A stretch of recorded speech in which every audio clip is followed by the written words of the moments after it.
আমাদের দেশে এখন একটু সিকিউরিটি ল্যাকিংস আছে, সবাই মিলে চেষ্টা করছি ভালো কাজ করার।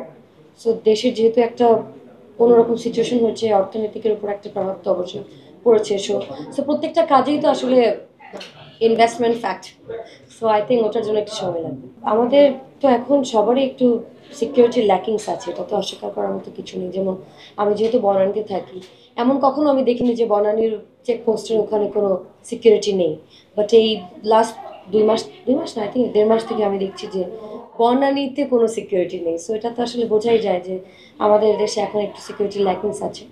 সো সে কারণেই আর কি জিনিসগুলো হচ্ছে, যেটা আসলে হওয়া উচিত না। এখন পর্যন্ত কি আসলে তেমন কিছু হচ্ছে যেটা আমাদের উপভোগ করার মতো? আমার কাছে মনে হয় না। So I think, as I said, great things take time. So আমাদের আসলে এখন ওয়েট করা ছাড়া আর কোনো উপায় নেই।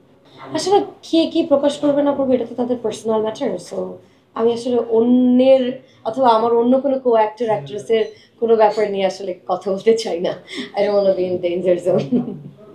দায়বদ্ধতার জায়গা থেকে আমাদের যার যে জায়গা থেকে যতটুকু আমাদের করা প্রয়োজন ছিল, সেটা সোশ্যাল মিডিয়াতে হোক এবং সেটা বাইরে হোক, আই থিঙ্ক আমরা সবাই সেটা করেছি। বিকজ আমরা অ্যাজ অ্যাক্টর অ্যাক্ট্রেস হিসেবে না, দেশের একজন নাগরিক হিসেবে আমাদের যতটুকু করার প্রয়োজন ছিল, আই থিঙ্ক আমরা অতটুকু এবং ভালোর সাপোর্টটাতেই আমরা সবাই ছিলাম।